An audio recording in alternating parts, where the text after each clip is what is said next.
Welcome to another episode of the Nintendo Powercast. I'm your host, N64 Josh. Tonight, it's Wednesday, so that means it's time for our NSO Game of the Week. Tonight's game is Donkey Kong Land. Going back to the Game Boy to check this one out. If you're watching the video live or you're watching it on YouTube or Spotify, you are seeing my gameplay, and prepare for some laughs because there are some moments with this game that I don't do so well. I'll just give you fair warning right now. That being said, I had a good time with it, and probably one of the most surprising things about this game is the music. And we're gonna be talking about that and so much more. So if you got some time with this game, make sure to let me know in the chat, and let's jump into this. So tonight we're talking about Donkey Kong Land. It's the Game Boy follow-up to Donkey Kong Country. A lot of people skipped or just forgot it existed at all. If you've never played it or haven't gone back in years, you can check out not only Donkey Kong Land 1, but 2 and 3 as well. And I don't think 2 and 3, I actually just saw, I believe he's a YouTuber by the name of Lonely Goomba. I believe he just put out a tweet saying he went back and checked it out, and 2 was not good, apparently. So 1 is pretty good, but there are issues, right? There are issues for sure. But I had a good time. So I see we got some people jumping in here. Lee is here, Nadine Nay, Joey. Welcome on in, you guys. We're doing 2 shows tonight because we gotta do a direct prediction show also. So I hope you guys are ready. So Nate says, how did you ever play these on the migraine inducing colors on the Game Boy? What's interesting is I have memories playing this game on the school bus, again from somebody else's Game Boy. And I think because as a kid, not having a Game Boy, the chance to play, like if I got to play Mortal Kombat and it was on Game Boy, I was happy because I was getting to play the Game Boy on the school bus. That just made the bus ride better. So I didn't really care what the game was. I have kind of some vague memories with this one. And again, like colors, the lack of colors, sometimes not even realizing, like there's a few spots that like the platforming just isn't good and you end up falling even though you're hitting the jump button. You'll see that happen numerous times. But looking at chat here, Lee says we need to be in color. Joey says the DK trilogy were amazing for the time on Game Boy. Cryptic says I actually own DK Land 3, so I played it on my Game Boy Color, and I used the filter for this version. Okay, very cool. Nate says this is true. Game Boy in hand, making fun of kids with the Tiger handhelds. Yo, I was the one getting made. I had Ninja Turtles Tiger handheld. I had Double Dragon. Yeah, I had a handful of them. The retro vibes, let's go. Every Wednesday, you guys, and every Wednesday. What's up, Costa? Good to see you. Welcome on in, everybody. If I haven't had a chance to say hello, welcome. Lee says, my dad bought the Game Boy, but he couldn't play it because his hands, so he let us play his Game Boy. Oh, interesting. Yeah, like it. I loved any opportunity to get to play Game Boy. Like I loved it. It was such a fun system for me. We saw this week or last week, Nintendo pre-orders went up for the Game Boy, the Lego Game Boy, and so that's going to be a must buy for me. And I'm excited to kind of relive some of the memories with the old Game Boy. Like I love going back. I mean, even today, after I finished recording the footage for this, I was like, wait, baseball is on here. I remember playing this as a kid. And so I jumped in and played baseball for a few innings. And like, it's just so nostalgic. All the sounds. Here's what's crazy. The audio on baseball, if you guys get a chance, put on headphones and get a runner on base and listen to what happens to the stereo effects in that game. I was shocked. And so there's the music on this one. Like I said earlier, we're gonna get into it. So let's take just take a little bit here and just kind of go through. I got a handful of notes. Right. So what is Donkey Kong Land? Released in 1995, Donkey Kong Land wasn't just a port of Donkey Kong Country. It's a completely original game built from scratch by Rare, the same team that made the SNES version and designed specifically for the limitations of the original Game Boy. So yes, it shares the same vibe and style as Donkey Kong Country, but the level layouts, story, and gameplay details are all different.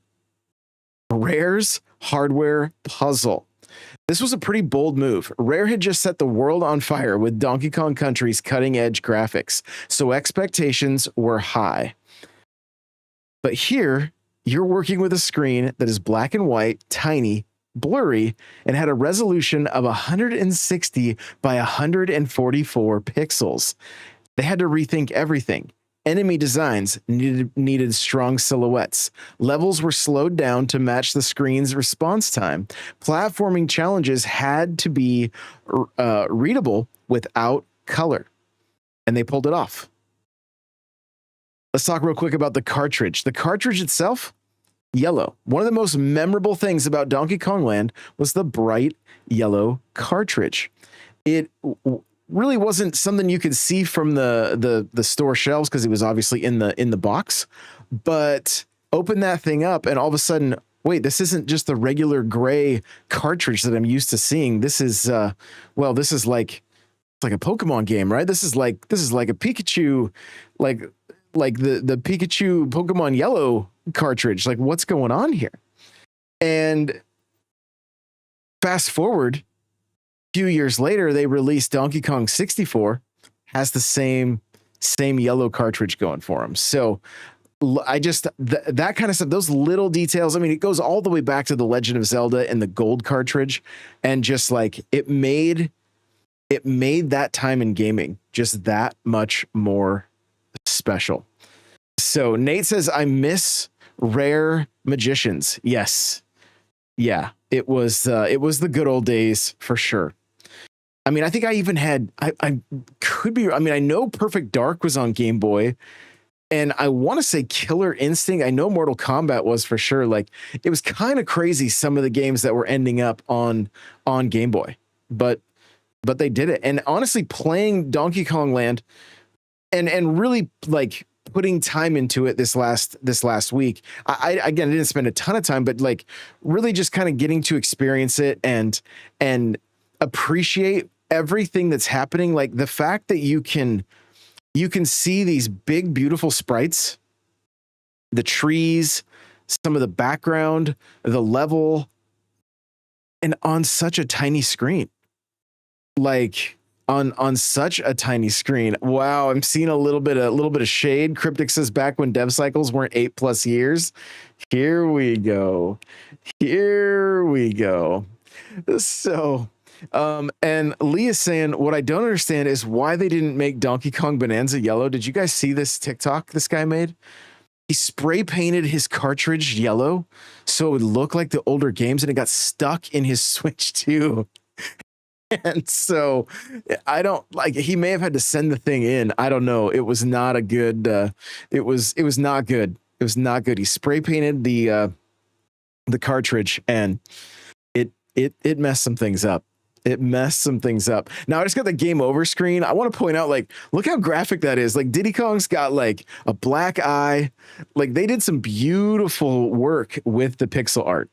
And, I think it's great. So, the game setup is a clever little meta joke. Cranky Kong says Donkey Kong Country only succeeded because of fancy graphics and dares DK and Diddy to go on a new adventure with none of that power. So the story becomes this world challenge. Can the Kongs prove themselves on the underpowered Game Boy? It's a fun twist that helps Donkey Kong Land feel more than just a stripped down side project. The music and vibe. You guys ready for this? Even in black and white, Donkey Kong Land feels like a Rare game.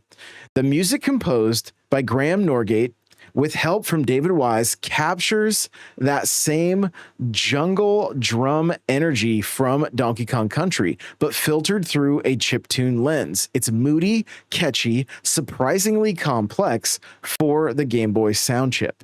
If you've got headphones on while playing, you can hear the effort that they put into it. And I think one of the things this time around, and what's crazy, guys, is I busted out my my studio headphones, like for when I'm mixing music and stuff, to just for when I'm gaming right now. And it is honestly like it's so beautiful what they are able to do with the Game Boy and the music. It really, really surprised me. So if you didn't have headphones in, I would recommend at least popping this in for like 5 to 10 minutes. Plug in some headphones and give it a listen, because it is a very impressive soundtrack for what they had to work with. It is very, very impressive. So let's take a look at a few fun facts here, and then we'll jump. I want to jump into the chat and get your guys' impressions and whatnot. So one of the first Game Boy games with a unique cartridge color. Very few titles got that treatment. It wasn't just a tech downgrade. Donkey Kong Land includes enemies and mechanics not found in Donkey Kong Country. The box came with a full map. Nintendo really treated this like a premium release, even on handheld. Rare designed the game with the screen blur in mind. The Game Boy's slow refresh rate made fast actions hard to see. So Rare adjusted the pacing and level design to work around it. And it's so true. You guys, if you remember playing, playing on the Game Boy or going back and playing this one, you're like, this is not quite as, like, I've got to take my time a little bit. It's not quite as quick, but the animations are like, they're so impressive. Even just watching Diddy Kong climb right here, and the way he like moves from rope to rope, like it's very, very impressive. And I had a great time with it. I had a really, really great time with it. So this game has its own trilogy. Yep, Donkey Kong Land 2 and 3 came later, each riffing on their console counterparts with new layouts and designs. And Cryptic's favorite, I think it's Baby Kong. Is that who it is? Kitty Kong. I think that's Cryptic's favorite. Also is on the box art, I could see. So I know that makes Cryptic happy. So give you guys a couple of tips for playing on NSO. All right. Use your save states. The screen crunch is real. And a few of those hitboxes are a little rough. Explore everything. Bonus rooms are still hidden and often needed to rack up lives and find shortcuts, and play it in short bursts. This game was built for handheld pacing. A level or two at a time feels just right. So Donkey Kong Land isn't just a novelty. It's a real piece of Donkey Kong history. One that pushed the Game Boy hard and proved platformers could work even without color, resolution, or fancy effects. It's worth a revisit, especially now that it's on NSO and easy to jump into. If you've never played it and you're listening to this, it is a great snapshot of what Rare could pull off, even working with heavy limitations. So I want to dive into the chat. I want to hear your guys' experience, maybe playing this before or jumping back in for the first time. Joey's got the super chat saying Kitty Kong is the GOAT. There we go. Love it. Cryptic says, good old Kremlins, they need to bring them back. If only a game could do a callback reference to this game, that would be pretty cool for sure. Lee says, if I play Donkey Kong Land, I would play on the Game Boy Color so it wouldn't be black and white. There you go. Use some of those filters, you guys. For sure. Use some of those filters. Cryptic with the super chat says, Josh, I will pay you $2 to remove Joey's super chat. Joey says not much for spoilers, but Kiddy Kong and Bonanza, he grew up not he grew up to become Grumpy Kong. Here we go. Here we go. Nate says, personally, I only had a Game Boy for a short amount of time before I got robbed for it, and then I got a Game Gear down the road. Oh no. That is so sad to hear. Well, it wasn't until years later I do have a Game Gear. I'm sure it doesn't work because I guess there's capacitors on those things that go bad. You've got to buy some kits or whatever to make them work. But I do have I have quite the collection of Game Boys. And I'm trying to think. I don't know that I have any of the Donkey Kong games in my collection. I would have to take a look and see. It's been a minute since I've looked at that collection, but I don't think so. I will say that just my time with this game or getting to play it again, because it had been, quite some time. This really impressed me. This was, like Nate said early on, this was Rare's magic. They really had, like, they were capable of just so much. It was honestly surprising how much they could do with so little. I just got done watching Console Wars again. During my lunch breaks, that's what I've been putting on and just watching, like, a half hour at a time. Donkey Kong Country was a big deal for Nintendo. And you guys all know I've picked up the catchphrase "play it loud" at the end of every show. That was Donkey Kong was in the era. I went back and watched some commercials for Donkey Kong Land, and it is in the play it loud era. This is Nintendo trying to compete with Sega. And so the whole play it loud thing was to try to appeal to a more teenage audience. And so it's really fun for me, especially having kind of like grabbed that catchphrase and been using it again, to see that part of Nintendo's history so prevalent within these Donkey Kong games. Like they were really trying to reach just the wider audience and not just kids. And the whole play it loud thing is really what that was about. But Donkey Kong, when they brought that thing out on stage, it wasn't on Console Wars. I can't remember. There's been a few different like documentaries and some like just kind of some books I've gone back and like listened to on Audible. And literally executives thought Donkey Kong Country was Nintendo's new. They thought it was on the 64 because it did not look like anything anybody had seen. And then to watch them be able to essentially bring that same magic to the Game Boy, that's crazy. Now, this game came out in 95. That's 6 years after the launch of the Game Boy. So they were getting an understanding of how much they could pull from that system. And it's very apparent that they were able to do quite a bit with Donkey Kong Land. Very, very, very impressive. I mean, and even going back in, like, games like Mortal Kombat and stuff where the sprites, the fighters they were slowed down significantly, but they took up a good portion of the screen. And I mean, even look at Super Mario Land versus Super Mario Land 2. It's literally two entirely different games. Like it is more of a glow up than even Mario 1 to Mario 3. Like the sprites got huge in Super Mario Land 2. But they still didn't even it looks like we are seeing almost like 3D style graphics here with Donkey Kong Land on the Game Boy. And it really, really impresses me.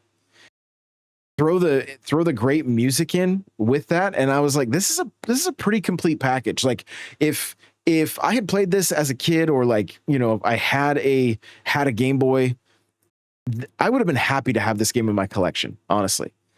Like, you can tell it's made for Game Boy, like it's made for handheld. The there are in some areas you can tell the enemies are a little bit cheap. You know, the hitboxes are a little bit cheap at times. But the fact that you can even see a barrel on these levels, it blows my mind. It blows my mind. So I want to get some of these chats here. Cryptic says, hopefully we see some of their games tomorrow.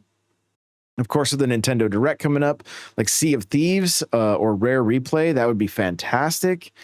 Nadine A says Sea of Thieves is actually a great game and people love it that play it, but that's it. And the games as a service takes up so much time. Yes, it really does.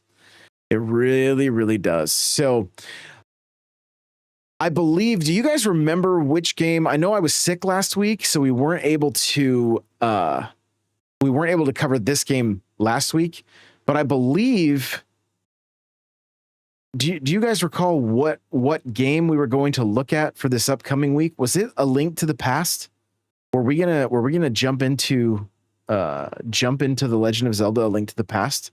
You guys in chat will have to try to remind me, because I'm not remembering. I will say I'm having a really good time going back and playing Game Boy games. Like I just have such a good time jumping back in with these. And again, the thing I'm so impressed by is the music. The music is really, really impressing me. So okay, so A Link to the Past is next week. I'm going to put out a challenge. Let's see who can get the furthest, okay? Let's have a little bit of a challenge for the live show. If you guys tune in Wednesdays, 7:30 Eastern, right around there. I was ready to go, and then remembered I had to render this video down because it was way too big and it would have been all choppy if I hadn't done that. So we're going to do A Link to the Past next week. I'm going to put out that challenge, see who can get the furthest. Okay. I'm excited to jump back into it. Honestly, it's a game that I played through to completion multiple times as a kid, but I've never gone back to it. So that's going to be really fun for me. And Cryptic says, I only remember because I completed it. I'll start a new save. I mean, that's fine. That's fine. If you want to race with us, if you want to have a bit of a race, everything's gonna be pretty fresh for you. So Nadine says the best Zelda game made. There you go. Love that. So okay, well, if you're here live, you guys, I'm going to wrap this show up and then immediately jump into another show in about 15 minutes. And we're going to do direct predictions, talking about what tomorrow's direct is going to hold. So shout out to Donkey Kong Land.